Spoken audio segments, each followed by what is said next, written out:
Hey everybody, Anthony Dodge, the model train outsider, and kind of a unique video today. Maybe behind the scenes look at the whole Matt Clark bit, tell you a lot about how it came to be. Um, just a little background. One of my desires in life was to be a published creative writer. Um, I have a English degree, a master's in English degree, and I really had always hoped to be a writer, a serious writer. And in fact, that's one of the reasons I always held back pursuing going into comedy and things like that, even though people have suggested I should have done that, is because I always felt if I'm a comedian, nobody will take me serious. Well, the serious side of writing never really took off very far. I did get a book published and sold 600 copies, which kind of meant it was not happening, just wasn't going to be in this lifetime. Anyhow, I tend to specialize in writing short stories, but mostly poetry. I specialize in writing poetry, and usually I can write a poem, a good, what I consider a very good poem, in a couple of hours maximum. I usually just do it in the head, and all of a sudden it comes flowing out. And so I don't spend a lot of time editing what I write. I usually stream of conscious write it, and then I might go back and tweak it, and then maybe a week later I might have gone back and tweaked a word or a line or something like that. But once it came out, it usually was as is for the most part. This Matt Clark is by far the longest I have ever spent on a single creative endeavor. And I've written lots of things. I've written shows for my German students and collaboratively because my students were also very involved in the writing creative process of the shows we would do to raise money for our trips to Germany.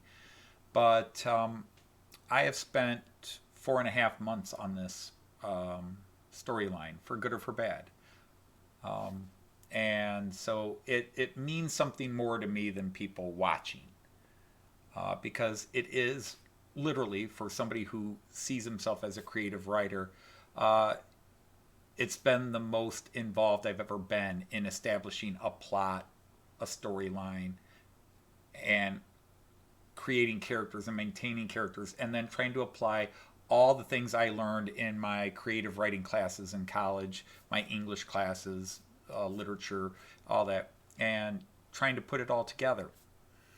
And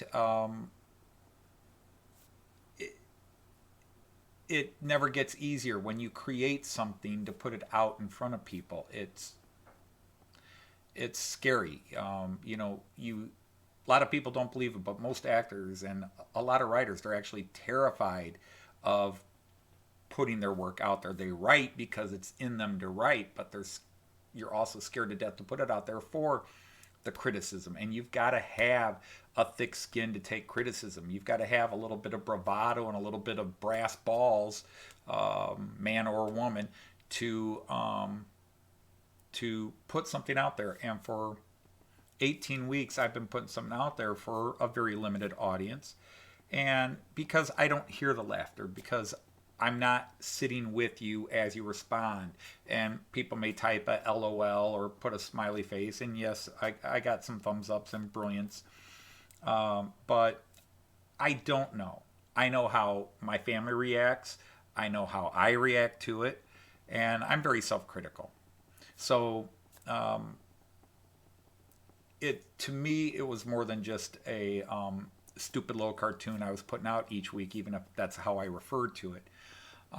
It was a process, a fun process. I'm not looking for sympathy or pity or anything like that. I just thought I'd kind of explain a little bit of the process and show you a little bit of how it's going now that it's coming to an end. And some people are asking about sequels, and I'm like, I don't want to think seriously. I don't mind talking about Matt Clark right now, but I don't want to even think about a sequel because if it comes, it comes. An idea will spur me, but I may reject a lot of ideas because if I were to use these characters again or some of these characters again, I would have to believe that it would be better and funnier than the first go round.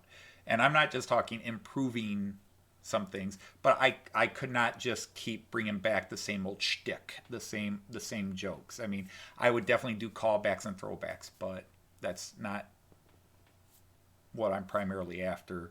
I would have to have a new idea and really want to ride that vein of creativity. All right, so where did it all start? Well, it started back first week of around Christmas break, my Christmas live feed, my New Year's live feed, in fact, I think was the exact one. And we were just joking and talking about old 60s TV shows, and I was doing Hawaii Five-O jokes and things like that. And some of the people my age or who know these shows were responding to that.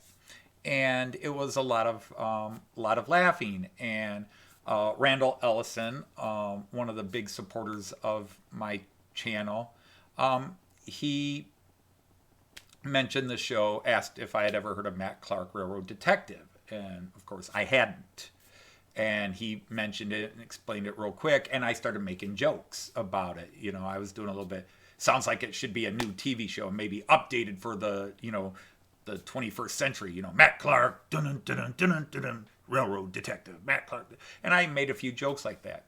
And normally I'd make jokes like that and walk away from it and never think about it. But for some reason, it stuck. And I don't know why. Now, I was just coming off doing about 18 or 19 parody songs where my comedy vein was definitely enjoying a huge explosion. I was getting some positive feedback on the comedy songs, although the positive feedback was definitely tailing off. People seemed to have gotten bored with the songs.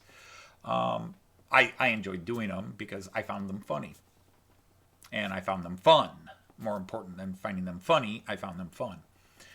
But apparently my creative writing, which had been suppressed for years after the failure of my first book and this rejection of my second book by publishers, I had kind of walled that part of me off, and it only came out in little bits, but I don't want to get into that. But anyhow, for whatever reason, this germ exploded in my head, and I just needed to start writing. And I wrote this stupid little skit, and I knew I couldn't animate it. I'm not a computer guy. 25 years ago, maybe I was, but the computers and all that have run away from me. But I sat down, and the first thing I did was I had a few characters in my head already. I had Matt Clark, and I knew what I wanted that detective to be. And the thing is, I typed in Matt Clark, and I found a picture, and I said, okay, that's the hero. And I used that picture. The actor Jim Davis, probably most famous to Americans as the patriarch Ewing, the father Ewing from the Dallas TV show in the 70s and early 80s. He was the father of Bobby Ewing and J.R. Ewing and everybody. And all I did was take a Microsoft Paint and draw a cheap mustache on him, intending it to be cheap. I wanted everything to be cheap because I knew I couldn't make it good. So if you intentionally make it look crappy, then people think you're really creative for making it look crappy. I didn't try to make it look good. A quick pencil mustache like some scrawler on it with a marker and a poster board. Just throw on a mustache. And I created a couple of characters. I knew there would have to be a sheriff and there would have to be a, the mayor. And of course, all the names have to be jokes. Outside of Matt Clark, all the names have to be jokes. And so I started writing that first scene where the sheriff, and I sat down, and I didn't pull up that screen. Maybe I could, and I'll edit all this babbling out.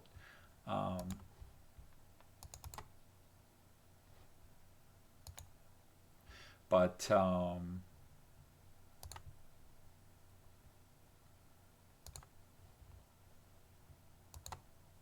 there we go. All right, and this is stuff I typed immediately that night before I started writing the script. Now, I did go through back later and add some names. I did go back and add some names, but I started creating names. The town was going to be Big Gulch, and I was going to do a bunch of 7-Eleven jokes. The saloon, the Filthy Glass, the Ishi Crosh came right away. The hotel was the Squeaky Spring. And then the restaurant was going to be the Donner, and you'd have to know American Western history, the Donner Party, and their disastrous trip and cannibalism story. But immediately I started creating names, and I wasn't looking to be accurate with anything. It was going to be anachronistic, but I started creating characters. Now, some characters I definitely added in later, but the main characters were there from the get-go. Matt Clark, even Smokey was created in that first live feed I did long before I started writing any script. The character Smokey was there. I created Diesel Dan, and then immediately all these jokes just came pouring out. Like, what do I name her? Well, she was going to be Nancy McGill, and then I thought, this is perfect. Nancy McGill, her real name's Lil, and the Beatles song Rocky Raccoon immediately came in there. In fact, Rocky Raccoon was going to be a major theme, that she was going to run off with a guy named Dan. And that was actually a potential plot, was that either she was going to end the series running off with Diesel Dan or with Dan D, the English villain. Because in the song, it's she and her man who called himself Dan. But I just came up with all these pun names. They were going to be pun names. There was no way it wasn't going to be pun names. I'll just stick that up out of the way. And then the next step was to go to the internet. And I went to Google and I started typing in things such as Old West Cowboys, Old West Pioneers, and going to Google Images and just looking for characters and said, that's what I want. For example, when I did the sheriff, and if I can pull up the picture here, I hope it will pull up.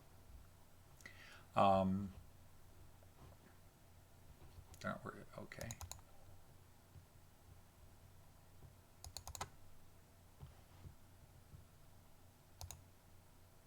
And I have to add this.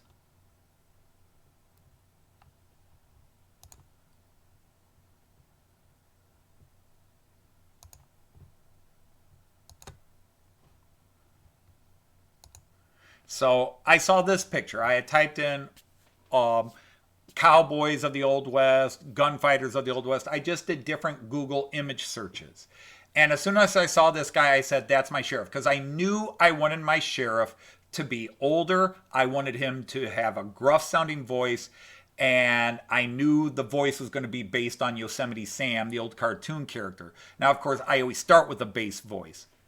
So once I started with the sheriff, I would find a picture of a character I liked. And in some cases, there was more than one image, and I would have to decide. For example, there's a lot of different pictures I could put of Nancy. For example, Lil, Nancy, the character Mississippi, that was one of the original runners for the Lil McGill character. That was one of the pictures I had set aside. The Annie Jewel, I keep saying Annie Jewel. The Annie Wan character, that image was one of the first ones I found and was debating on would she be Lil, but I didn't like it as much. And actually Lil came up, the picture of Lil was when I looked up Old West prostitutes. Because I knew I was going to have Old West prostitutes in there. And I wanted some characters. In fact, Madame Lot, the image of Madame Lot was actually a British cat house madam from the 1900s. And as soon as I saw it, I said, that's Madame Lot. And so it's a twofold process when I'm picking characters for stuff like this. I have an image in my head of how I want the character to look, and I have a voice that I want that character to have. Madame Lot was going to have a high-pitched, very erudite, educated voice. You know, either Boston or East Coast or maybe even from England. You know, she was just going to have that very high pitched, erudite voice.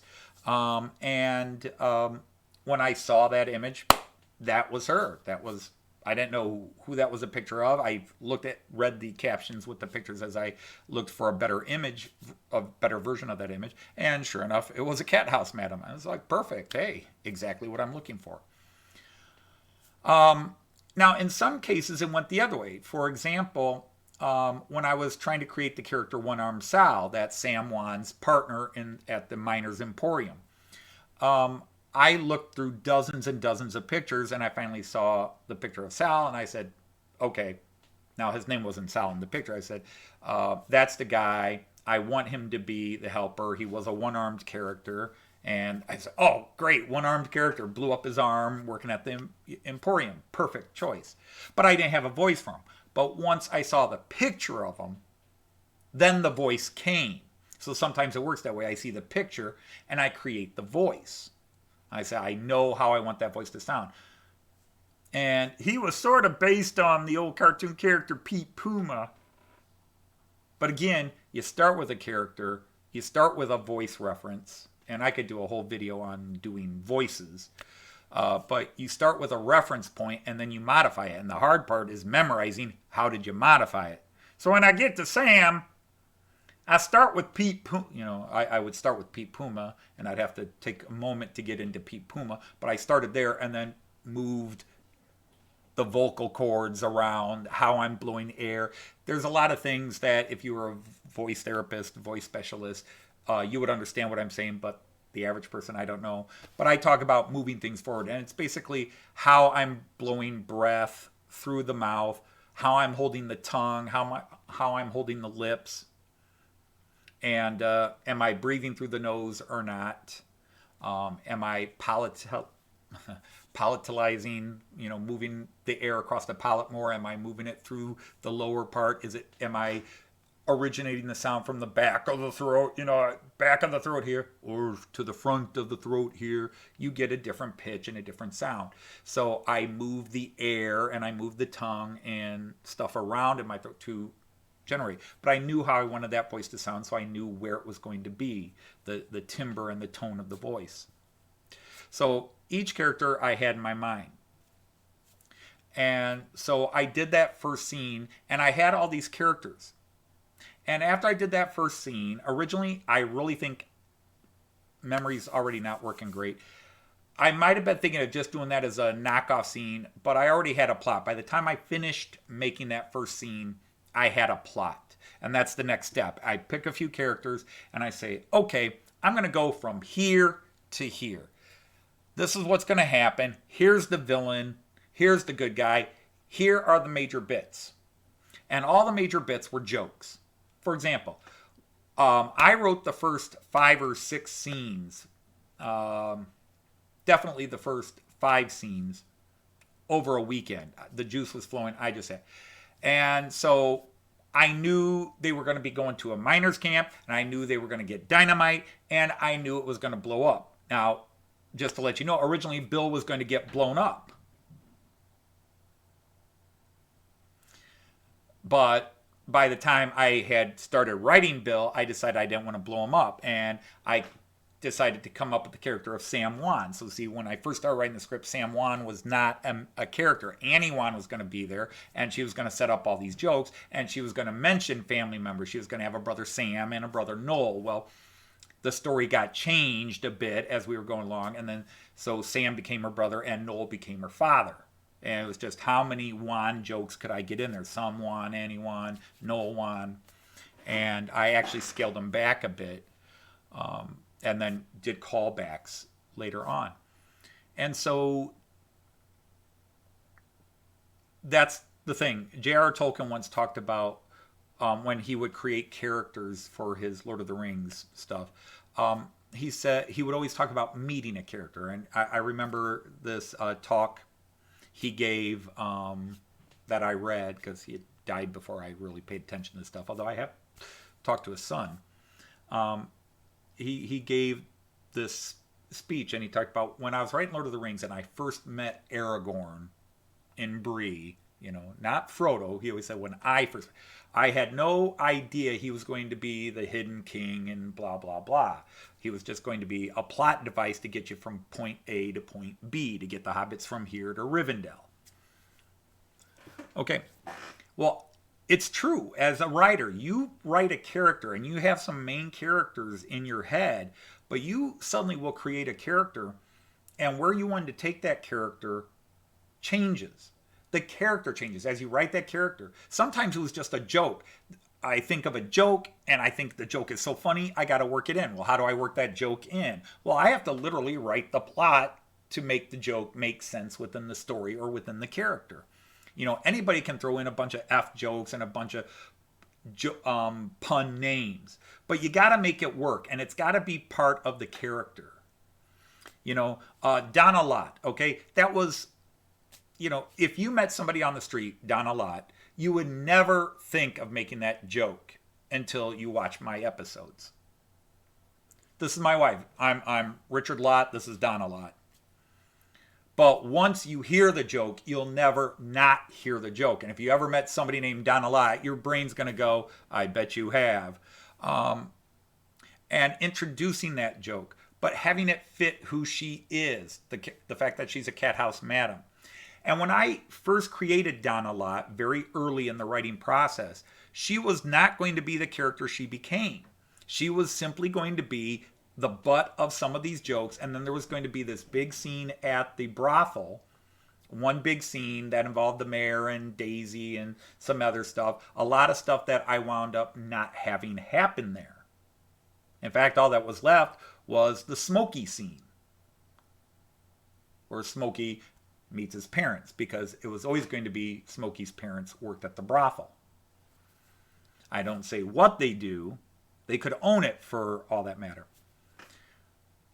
But as I developed the character of Donna Lott, she became sort of the modern businesswoman in a positive sense. Not mocking a modern businesswoman, but she's a very strong, independent woman who knows what's what and knows how to do it. She happens to be in an unsavory business to some people, but she has no pretensions about that. It's a job, it's her business, it's what she does.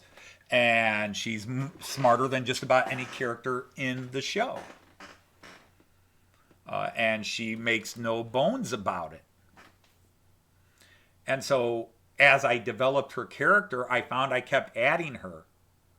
And again, if you watch early on, it's mostly she's there for the Donna Lott jokes. But I develop her character without totally changing her. She's always that character. It's just she finally gets a chance to really speak and show you who she is. And you see that. On the flip side, Diesel Dan was originally going to be a much bigger character than he is. Diesel Dan disappears for large sections of the story. And originally, he was going to be Robin to Matt Clark's Batman. He was going to be a major player. And as I started writing the story, I found his parts not really being where I had to trim. His were just easier to trim, and he wound up being a lesser character, although he still has a big part at the end. He was a character that kind of lost in the process of the story writing. And then there are characters that I created right away. Daisy, Little Beaver, was one of the first characters, and I knew she was going to be sultry. And maybe in the very first creation of her, she was going to be what she appeared, kind of a bit of a bimbo. But I can't just write a character like that, and I'll talk about that in a minute. But again, I fleshed her out, and she wasn't originally going to be part of the villain's gang, but as I developed the story, she fit a niche. She fit a piece I needed. And she became a very fun character and a great character because I fleshed her out and didn't leave her as some two-dimensional dipstick character. And again, even if that was my intention when I started, she doesn't hold it very long. She has a couple of bimbo jokes, like when she's talking about why she's now working in Big Gulch. She got fired at the train station. But even at that point, why did she get fired at the working at the train station in Paradise? Too many long hours. Oh, what, with making the schedules and everything? No, with the boss and his wife found out. So that was kind of a bimbo joke. But in that same scene, we point out that she had worked at the station at Paradise. And Matt Clark earlier says Bobby always seemed to know where the trains were going to be, what was going on, where they were transferring, what, Matt Clark talks about there's insiders. Bobby has insiders everywhere. And Daisy was perfect. So even though Daisy may have been created originally to be sort of a cheesecake, eye candy, bimbo character for a brief second, by the time I actually get to her character and writing it, it's already, she's got a plan. Now, again, one of two things, and I will reference Dan D as well. Daisy and Dan D both, all through up to scenes 10 and 11, had the potential that they were good guys in disguise or were going to convert good. It was long. In fact, Joyce early on, because she likes Adam Ant, and she liked the character Dan D, she wanted him to turn good. She wanted him to turn good. She was thinking that maybe there'd be a scene where he would suddenly reveal that that Bobby's just too crazy, Bobby's too evil, and he can't go for that. But we pointed out that he was already under a sentence of death in England, and he so cold-heartedly blows away Jimmy Crack Corn. I couldn't justify making him a good guy, giving him that out. He had to stay a hardcore villain. Although I did drop a couple of scenes, like there's one where it almost sounds like he's regretting getting involved with when he's about to take out Diesel Dan on the train. Diesel Dan goes up and he says, well, this is going to be a wild ride. Yes, it is, mate. Yes, it is. It's going to be explosive. And then he mutters to himself, and all I wanted was a place in the country. Well, that's a pun for a song Adam Ant recorded called A Place in the Country. But also it's showing a little bit of the regret of the situation he's in. And originally I was leaving that there as a seed if I changed my mind at the end and decided to make him a good guy. That, he's going through that regret, why am I in this? But it still works as a villain who's about to pull off one of the biggest, heaviest crimes. Because let's face it, through all the humor, the fact is Bobby is planning on blowing up a train with lots of people on it. That's mass murder on a massive scale that we sometimes lose behind it. Well, I don't lose that. That's, if I sound arrogant, that's the joy of comedy or dark comedy is it's a very dark situation, but you don't even think about it because either it's so funny, it's going to work out for the good guy's favor, so you're not really worried, but you have to stop and think, Bobby's planning on killing everybody. Bobby is, this is not just a simple little bank heist or a robbery. Bobby is out to murder a lot of people. And Dan D says, and all I really wanted was a place in the country. But that might be looking back at his whole life. He's led this life of crime, and all he really wanted to do was, the whole point that started him into crime. But that's the depth of a character you try to create, even in a stupid little serial show that a lot of people who write these shows don't do. And if I pull this out at you, this show had 34 characters in it. In this, and I think the running time is about 2 hours 10, 2 hours 15 minutes. There were 34 characters in it. And that's this were the original creations. So let me go to the other one. This one. 34 speaking characters, of which 31 have multiple lines. There are 3 characters that have 1 line each. 34 characters.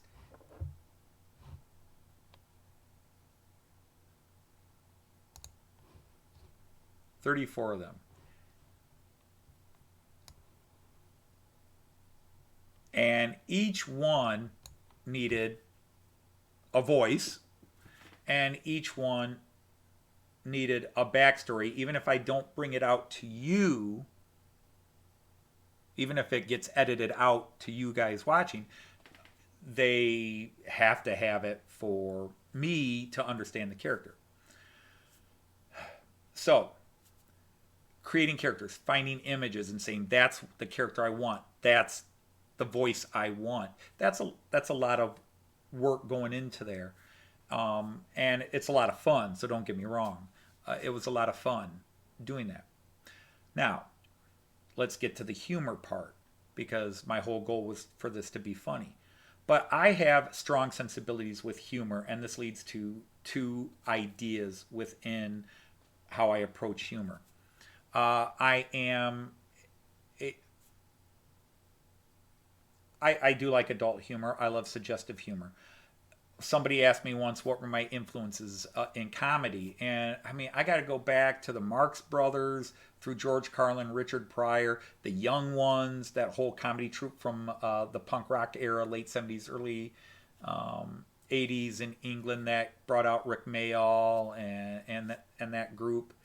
Um, Peter Cook, Dudley Moore, The Goonies, Peter Sellers, Mel Brooks, Monty Python, and you know all of those. If you want to say influence me, but it's just not that I'm specifically borrowing from them and saying, okay, I'm going to do a Monty Python bit, but like Monty Python, who could be pure slapstick and guttural humor and at the same time very deep and suggestive in many ways.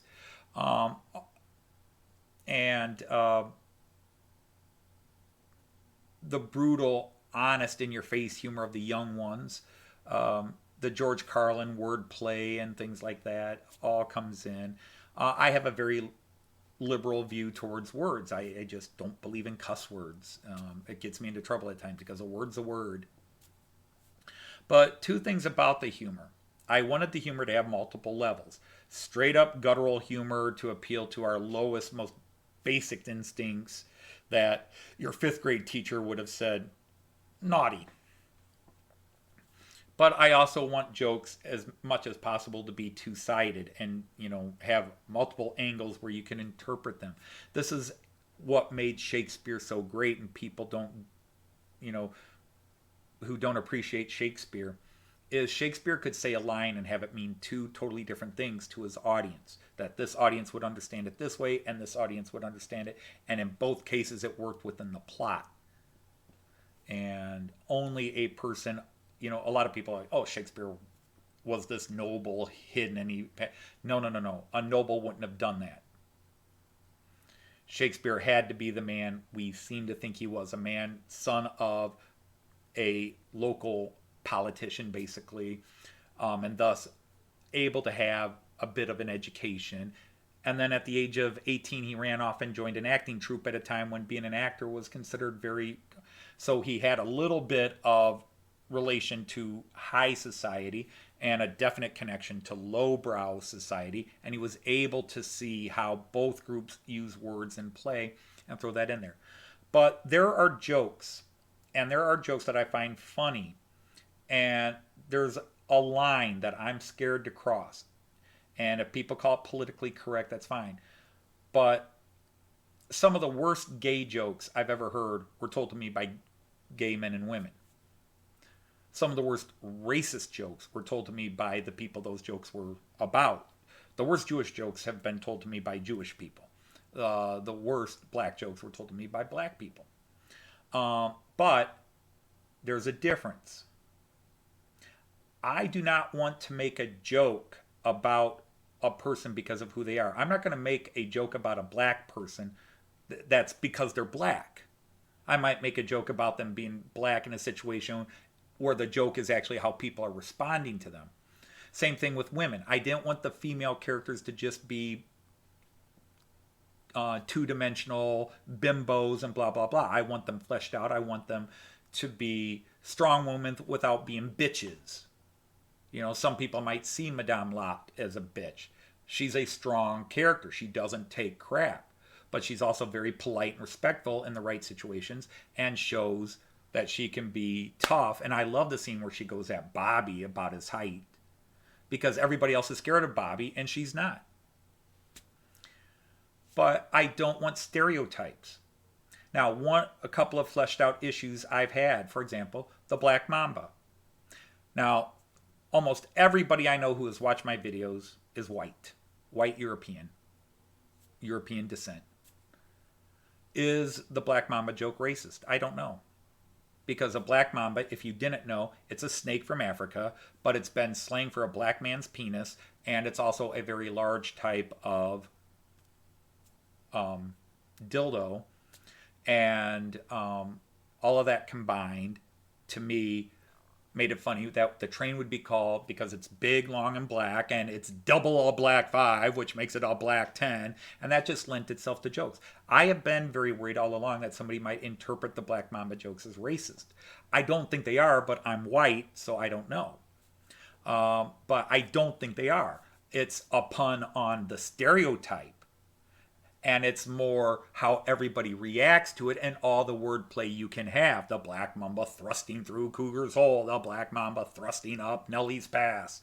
Okay, it's not racist. It's not derogatory towards any race. Okay, the same is true of homosexuality. You'll notice there were no flamboyantly gay characters because I find those stereotypes tend to be offensive. Yes, we can all laugh at them at times. Mel Brooks threw gay jokes in all the time, but you know what? By the time he was doing his movies, like even History of the World Part 1, his one vizier for Nero, the emperor, it just became such a stereotype. To me, it was kind of offensive. It's just, you know, hey, everybody laugh at the effeminate man who's clearly gay. And I don't like that type of humor. Now, I had what some people might consider a gay joke. The 2 backup singers from Lil are called the Nancy Boys. And many people don't know that Nancy Boy was an old term for an effeminate man, often an effeminate homosexual man. But there's no gay joke in there other than people call them the Nancy Boys. And the thing is, their names were Tad and Bruce Nancy. Now, yes, I went with Tad and Bruce, which people could say, well, that was kind of stereotype. But again, it's your interpretation of it because nothing about them ever made them gay, but they're in a situation where their name gets interpreted that way, where they're the name of their singing duo because they are the Nancy Boys. And the joke is that you interpret it that way, not that if I made them flamboyantly gay, which I think would have been insulting and improper.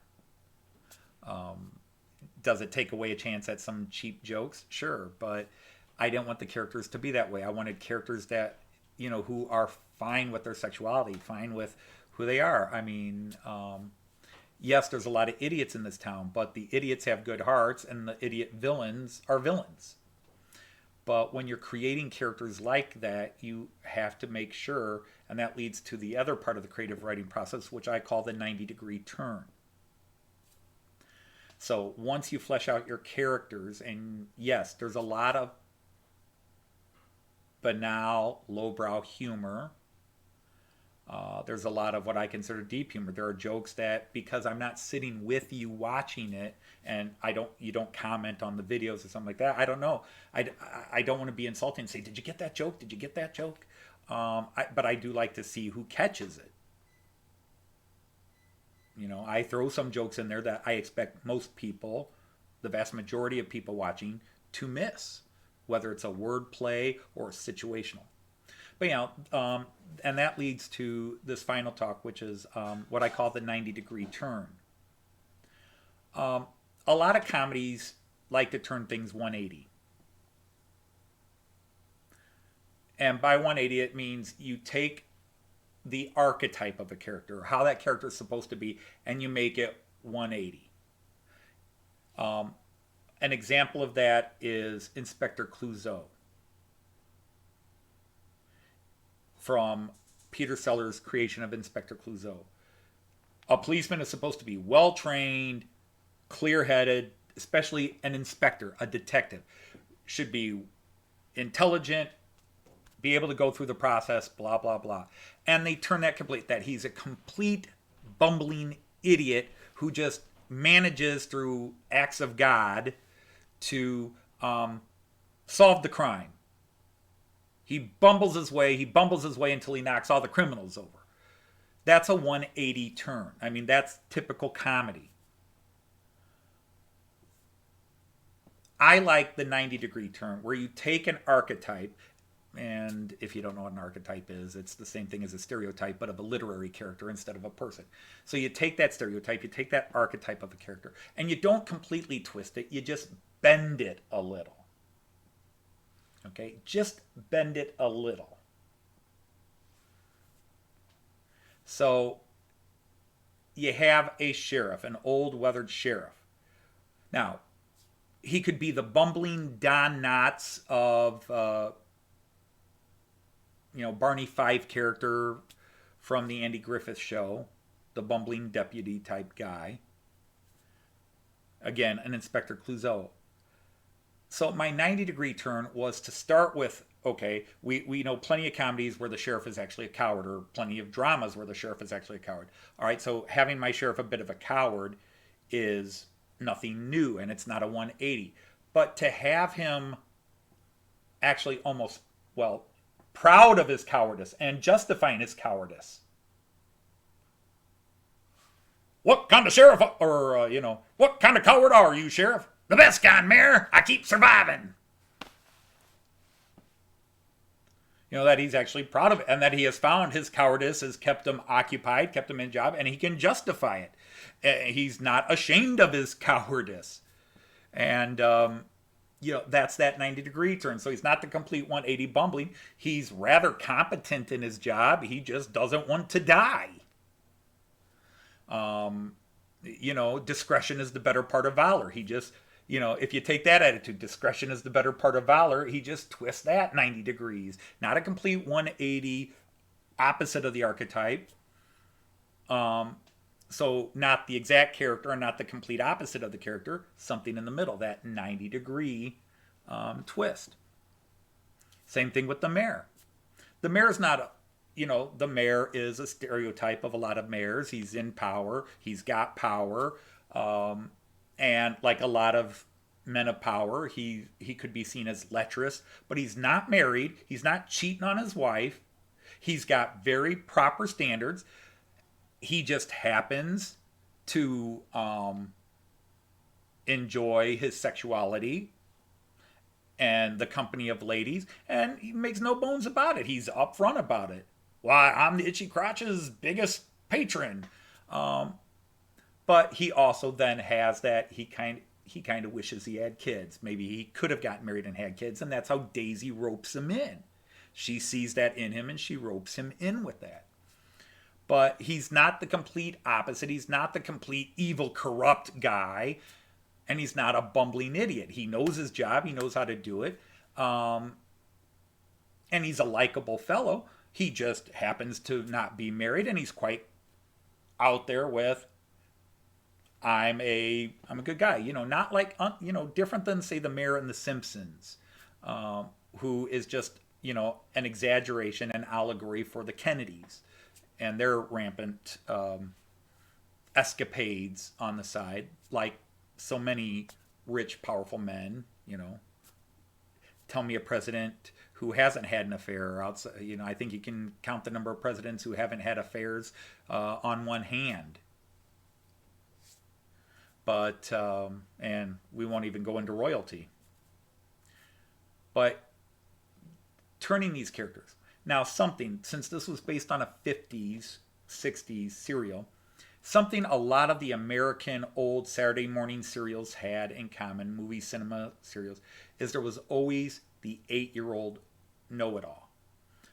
There are a couple of models that I don't have pull-ups available, but Smokey is meant to be there because like there was Rocky Jones and the Space cadets or whatever it was called in the mid late 50s. And they had this little 8-year-old named Bobby who was super scientific smart. Yes, I've discussed it with Professor, and he agrees with me that the cold light fusion should be blah, blah, blah, blah, blah. You know, they take the little 8-year-old kid and make him super smart, super genius. There's Billy in Undersea Kingdom, another serial from the 50s. Again, you've got the main superhero, Crash, I forget his name, Crash Craddock or whatever his name was. And then there's Billy, the little know-it-all kid whose dad is the professor again. And, you know, Billy knows everything. Crash Corrigan, I think that was the character's name, Crash Corrigan, Undersea Kingdom. And there were so many more examples of this, you know, and Disney made all kinds of movies like this with the little know-it-all 8-year-old. Now, Star Trek The Next Generation introduced Wesley Crusher, and they tried to portray the character, and he was so hated they actually got him out of the show for a while. You know, the young 13-year-old, 14-year-old that knows more than all the adults, and all the adults watching the show hated it because it's almost more tolerable coming from an 8-year-old than from a 14-year-old. And so everybody hated Wesley Crusher in that show, and they got rid of him for a while because the reaction to him was nothing that Gene Roddenberry expected, you know, the backlash against him. But that Wesley Crusher, the know-it-all kid. So again, 180-degree twist would be to take the know-it-all kid and make him a complete moron. Or the 180-degree twist would be, instead of him being a comic character, to make him, like Wes Crusher, a serious character and try to flesh out the problems he's dealing with. And that didn't go over well. So the 90-degree twist with Smokey was, he knows he's super smart, but that's the problem. The field he knows or is trying to learn about is a very not meant for kids field. And of course, it got revealed later. His parents work in the brothel. He's grown up around the brothel. And all of a sudden you go, aha, I see why this kid is messed up. And his rants, if you really went back and listened to his rants, there are so many hidden, well, not even hidden, just dark jokes that, you know, some people might not even find funny, you know. No, Smokey, don't do this. No, Smokey, don't do that. No, Smokey, don't tell anybody about the picture, Smokey. No, Smokey, you know. Smokey, what's this underwear doing in your drawer? Smokey, that's your father's dress, you know, and blah, blah, blah, blah. You know, it's like, some people just hear his rants and tune out, but if you hear them, there's a lot of darkness in his rants. And this is a little kid that has seen more than he should have seen and knew more than he should have known. And that's that 90-degree turn on that character. And then you come up to Matt. You come up to Matt Clark, whom I did not want to be an Inspector Clouseau. I did not want him to be bumbling. I wanted him to be that basic archetype of the hero. But I don't want him to be perfect either. And I want him to have that little bit of a human side where, okay, he's not perfect. And yet, as we develop, if you really watch the plot, the chess match that I tried to develop, where he's trying to predict what Bobby's going to do and gets it almost right. Bobby's trying to figure out what Matt's trying to do. It's a real chess match. Behind all the comedy, there is what I consider a really good chess match, how these characters are trying to figure each other out. I mean, it's hidden behind all the silly jokes, but there is something I seriously put in, a chess match of these guys trying to figure each other's plans out. For example, we hear how Bobby always knows what's going on. And I throw little things in there that, again, maybe you catch, maybe you don't. But, for example, when Matt is sitting down and showing his plan to the guys at the table in scene 4, who's delivering the drinks? Who's hovering around their table? Daisy. She's just a waitress, you know, don't worry about it. But we find out later, Matt was kind of onto her. He wasn't sure, but he had a hunch.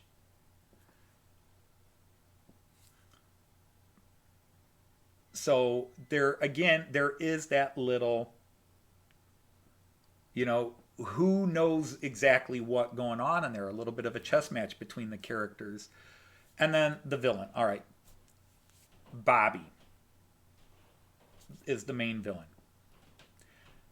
Now, it was Bobby the Kid, and immediately that was the 180 joke because he is truly the kid. A million comedians and TV shows have done that where Bobby the Kid, Billy the Kid, blah, blah, blah, and it walks out and it's an actual kid. I didn't discover anything new there, okay? I didn't even try to go new, with one exception. Bobby the Kid looks like a kid, but he's a full grown adult, and he is a ruthless son of a bitch. He is abusive. He's in charge. He doesn't take crap. He's clever. He's got a great plan. In fact, maybe that was his problem. Napoleon complex. Short guy, Napoleonic complex. But also one movement on your chessboard too many. But so Bobby is that 180 and then ramped back 90 degrees that way. So it's still to me a 90-degree turn because he's not the funny ha ha. I mean, we laugh at all his insults. We laugh at the way he smacks around Bill and Dan D. And it's clearly Three Stooges level humor and beating because you have to take it to an extreme to avoid people thinking, you know, that's kind of abusive and that guy really is not. You know, Bobby's got to be. Bobby isn't funny in and of himself. He's in situations that make it funny. Between his high pitched voice and Bill's bad hearing, how else can I get the Annie Wan, Sam Wan jokes in? See if anyone's up there. Just anyone, Bob? No, anyone. Yeah, anyone. You know. So the situation becomes funny. Bobby's not funny. Bill's not funny in and of itself, but the combination of the two in the situation with confusing the names, the word anyone and Annie Wan, make those bits humorous if you found them humorous. If not, then they weren't funny. But Bobby, to make it worthwhile, has to be a real challenge. He has to be a quality villain. So when you first meet Bobby and he's kicking the crap out of the Dan D character and beating the crap out of Bill and they take it, you know, Dan D had just blown away Jimmy Crackhorn. I don't like the way he's talking to me, you know. But Bobby comes in and Dan D is about to go, hey, mate, I don't like the way you're talking to me. And before he can do anything, Bobby jumps all over him and beats the crap out of him. So Bobby is an alpha male. Bobby is an alpha dog here, and the others quickly respond to that. You have to make Bobby over the top to compensate for the comedic look of this little boy there. You know, the 8-year-old or 10-year-old kid there. You have to make him ruthless, especially in a non-animated cartoon. So that is definitely a very, very important thing to get across. And again, if you make all the characters just silly, stupid, then the plot doesn't work. Situations have to be stupid. Yes, I throw in stupid characters. Again, the scene where Five Finger Bill goes to the Emporium to get the dynamite. Now, if you contrast that to the scene where Dan D goes to talk to Walter Down, and he's dropping his hints. I was just kidding around.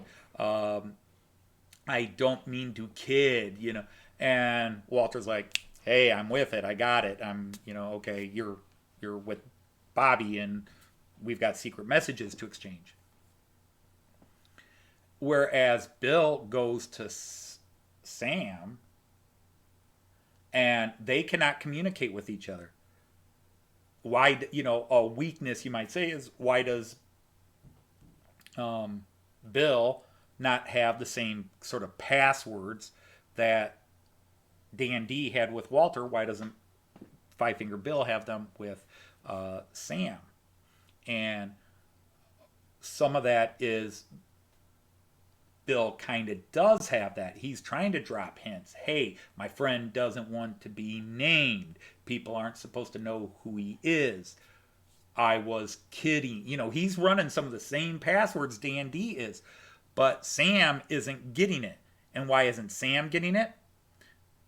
Because he's overloaded right now with work. So we're trying to get that part. I've got, 6 stumps need dynamite to be blown out. The miners are doing, he's overworked. And then on top of that, Sal's in the back room blowing up bottles of nitroglycerin. One of the most important little things in that whole scene is the first time Sal blows it up. It was just a spur of the moment thing, but I really felt it meant more. Was right after Sal blows up the dynamite for the first time, and Sam yells at him, "Hey, Sal, that's how you blew your arm off in the first place." He turns around and he goes, "Oh, man."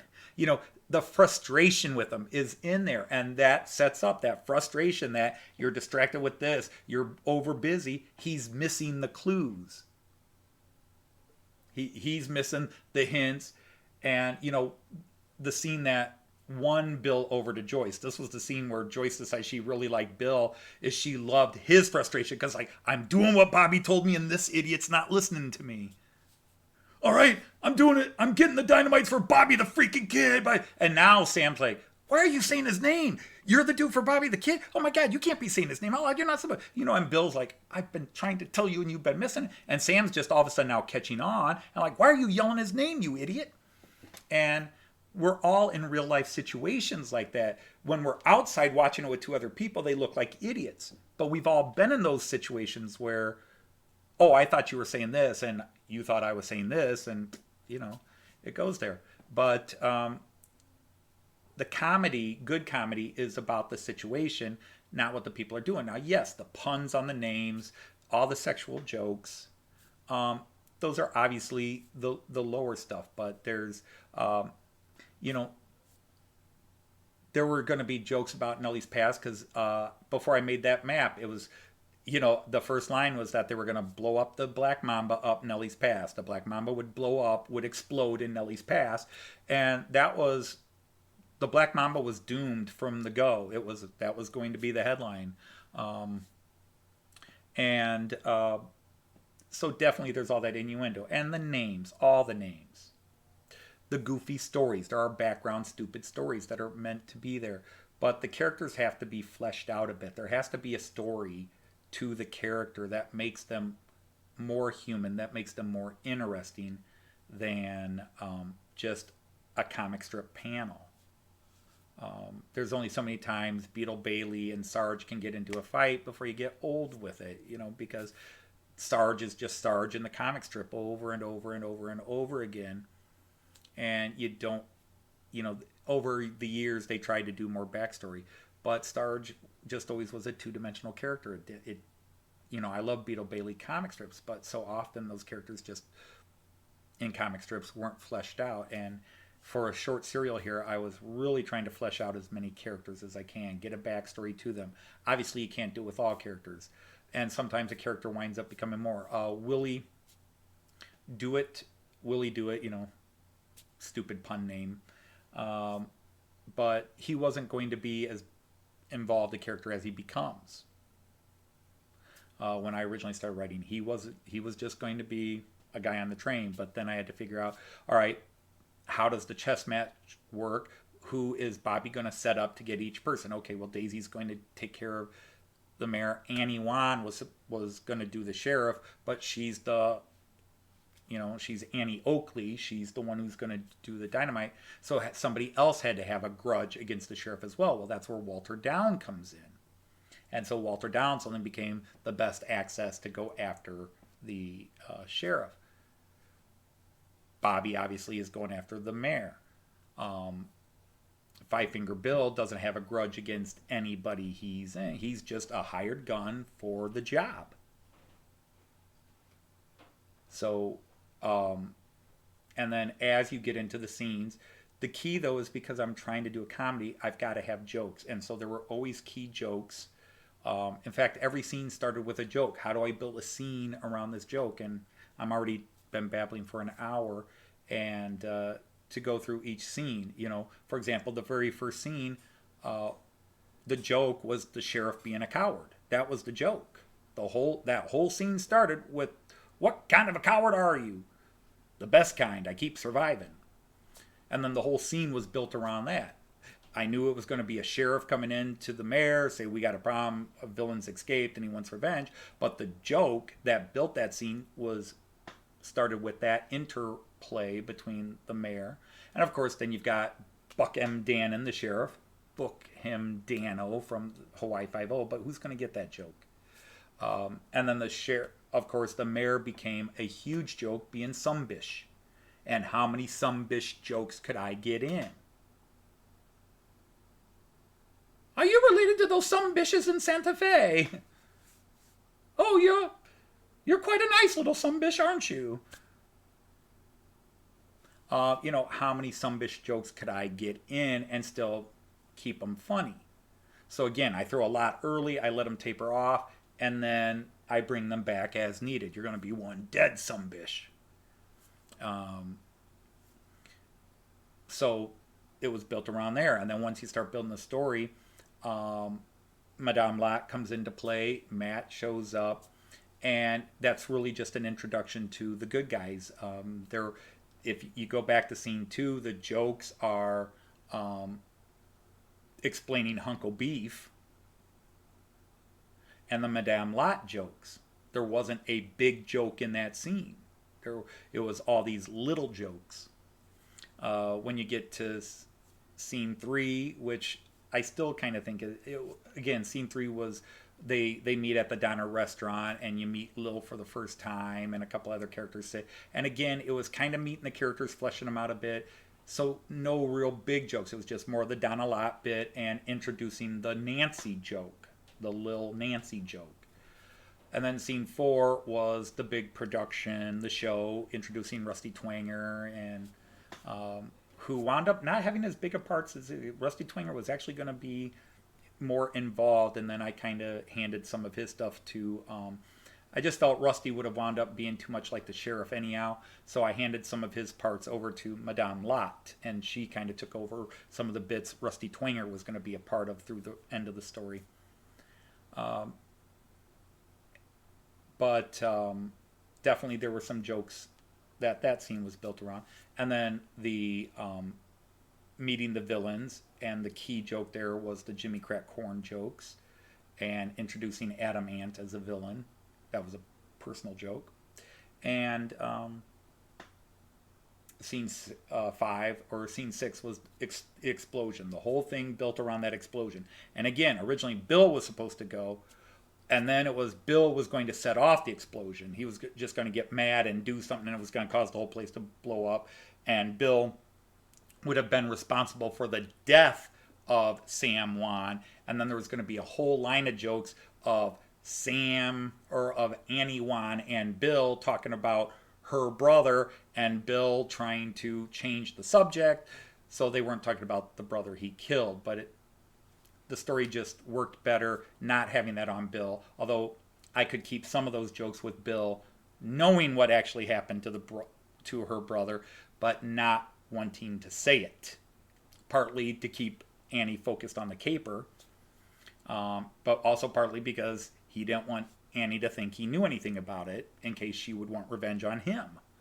But that joke was written in there.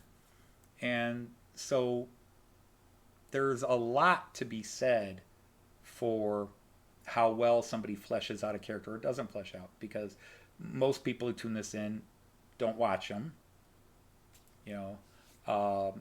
and the majority of people who watch it probably think it's cute, or they pick up a couple of the sexual innuendo jokes and move on. But this really was a major creative project on my part. And again, I don't know why I'm sitting in front of a camera saying all this to you, but it was for me, it was a very therapeutic thing here because I was a creative writer for most of my life. Even when I was doing my other jobs, my love, my interest was always poetry and writing. And when I was with friends, comedy and making all my friends laugh and messing with them and having all my friends go, God, you should be a comedian. You should go, go to open mic and do this. Um, and after the failure of my first book and getting rejected many, many times for my second book, it never getting published, um, it was sort of it was a crush, to basically realize you're going to fail at the thing you really wanted to do and be in life. Um, I mean, fortunately, I also wanted to be a father and a husband, and I think I've succeeded at those. But that one creative thing got completely shut down, and it would come out. Like I said, my students did shows. We did all kinds of funny shows. They always turned into comedies. We did one serious show, which was awesome, and then everything else my students did. Every year we did a show in German, and they were hilarious. And it was sometimes my little creative bit would come out in that, helping my students write these, um, or at least directing them when my students were doing the writing. But my true creative side had kind of been pushed down. But when I started doing those comedy songs, and let's face it, how many people, anybody could maybe do a couple of parody songs just to do a parody song, take somebody's song and change the lyrics. We all live in a yellow big banana. Um,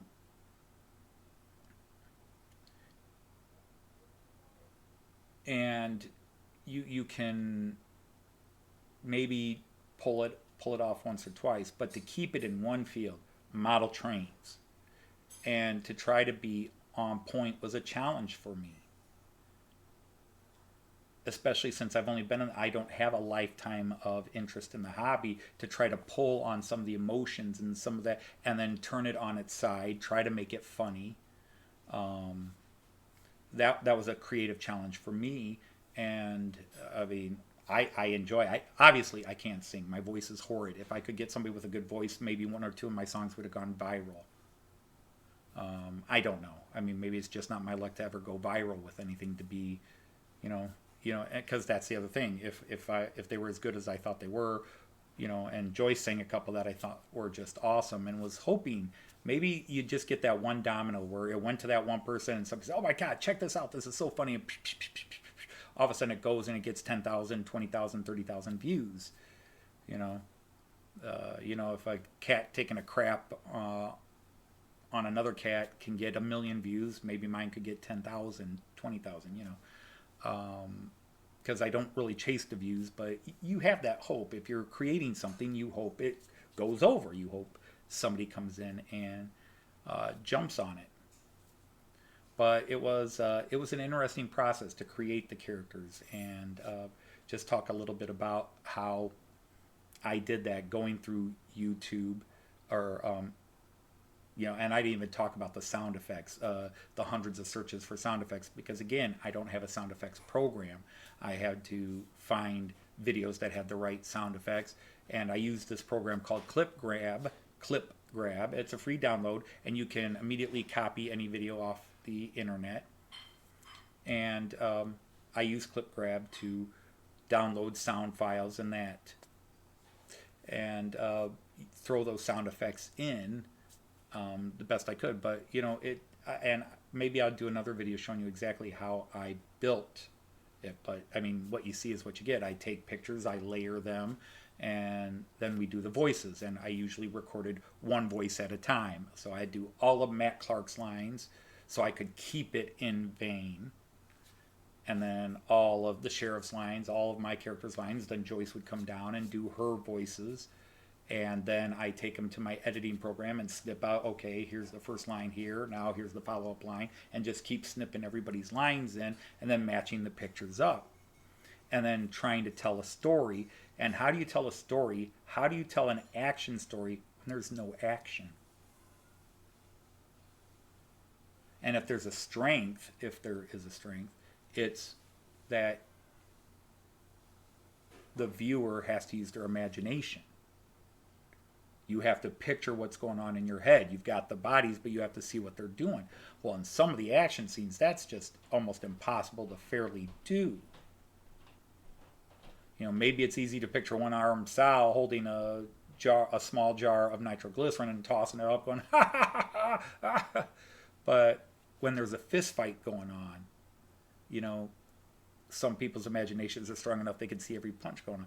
When Bobby's beating the crap out of somebody, you know, are you seeing sort of a Marvel Comics lightning speed dude weapon all over, or what are you seeing? You know, especially when it's a little dude and a big dude. And sometimes that makes the joke funnier for the right people because their own imaginations are so great, they create the joke for you. But it's just been a long process, and I've talked Joyce's ear off, so I thought I would put together a little video and talk to you guys. You know, and again, I'm sure most people watched 10 minutes of this and tuned off.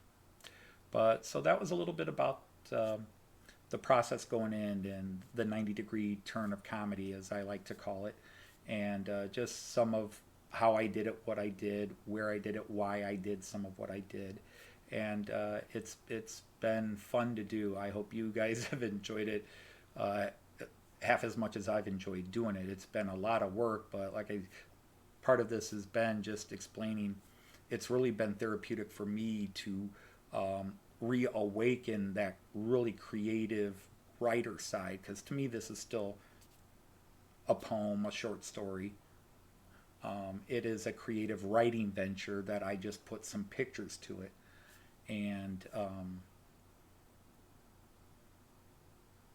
in some, you know, it's weird because I've spent 4.5, almost 5 months, but 4.5 months, 18 episodes without taking a break, every week working on it, writing, editing, splicing together, looking at the sound files, putting it all together. And again, I'm not saying that for any praise, anything else, just the level of involvement I had, because it is, for me, it was a work of love, and it wasn't easy by any stretch of the imagination, although writing for me has always been easy. Writing has always been easy for me, which is probably why I wanted to be a writer. But putting all this other creative bits to it. And then in the end, you put yourself out there. I put myself out there to be laughed with or laughed at, or worse, just ignored and ridiculed. You know, when you put something out here, everybody's got a chance to say, you suck. Why did you think you were funny? That was stupid. That was the stupidest crap. And, you know, I've already heard that both with some of my songs and a couple of people commenting one way or the other on some of the Matt Clark stuff.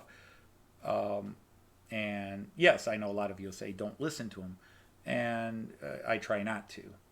But when somebody rips on it and says it's stupid, well, yeah, there's a lot of stupid humor in it. It is stupid. I know I used to love Monty Python. My dad would come in and watch 10 minutes of Monty Python. Stupid, absolutely stupid, just stupid. It's not funny. I don't know why you're laughing at that. Because it's funny. Everybody has a different sense of humor. But anyhow, it was, I had a blast doing this. Joyce has had a blast. In fact, it really was the songs and then doing this that really she's come in and started sharing more with the live feeds and that, because she kind of wants to get a read on how it's going. And, you know, she's being supportive of me. She wants to see if you guys are laughing and enjoying it. And especially now that she has an active part in it, both the singing in the songs and the acting with the voices, she wants to hear if people thought she was good. And, you know, she'll say, hey, I didn't write anything, it's Anthony's. But she may not have written anything, although technically she did write a couple of jokes. She had a couple of the jokes we did were her suggestions. Um, but she is an editor. I throw things at her, and sometimes I'll throw three things at her and say which one's funnier, and she'll say, "Well, the second one was the funniest," and I'll say, "Well, I don't know. I agree with you. The first one wasn't as good, but second or third." And sometimes I'll see it and say, "Yeah, I think the second one's funnier." And sometimes I'll disagree and say the third one, but it will make me think, what do I need to do to strengthen that to do it? And that's where little things come in. She said, when you blow up the black mamba, where are the cows? She'll drop a little thought like that. When you blow up the black mamba, what happens to the cows? Do the cows get out? No. So when I blow up the black mamba, you hear the moos of terror. The cows didn't make it out. And so even though, yeah, I'm the writer and the originator and the progenitor of this project, she has more involvement than maybe she would care to admit, even if she thinks it's just being a sounding board. Because if she doesn't laugh at a joke, then I don't. Even if I'm laughing at it, if she's not laughing at it, I analyze it. Why are you not laughing at this? And there are times where I know she's not laughing at a joke because it's not her sense of humor at times. But when it's that type of joke, if it's a good joke, I'll get a, you get that look from her. She's trying, she's not going to laugh at that. That's not funny. But I know it's going to be funny to other people. I don't find it particularly funny, but I understand why it's funny, if that makes sense to anybody. So anyhow, I can't believe I've rambled on for an hour. Then again, none of you would be shocked. I know. But so that was a little look behind the Matt Clark stuff. I might put up more videos showing the exact process how I did it. But again, it was just telling you some of the basics and why even a little bit why I did a little behind the scenes, as the finale is here on Thursday. And we'll leave it go at that. So until Friday, when I see everybody, hopefully see all of you on Friday for the finale. I kind of like it to be kind of a celebration, celebrating this magnum opus of mine. Again, maybe I'm overreacting to it, but again, this has meant something to me, which is why I kept going. And when I first started, I thought it'd be about 8-9 episodes. Then I thought, well, maybe 10 or 11, and well, it became 18. And did I drag it out too long? Only you guys can say. The story kept inventing itself as I was going. I knew where I wanted to start, I knew where I wanted to end, and I knew there'd be certain points along the way. But like a trip, like a road trip, you're leaving from this city and going to that city, but you decide to stop here, and then all of a sudden you see a restaurant or a cool shop, or you decide to go in, and all of a sudden your trip takes on a different look than you originally planned it to do. So anyhow, I guess I've rambled enough, so I'm going to say Auf Wiedersehen, tschüss, happy trains, and I will see you guys on one of the streams.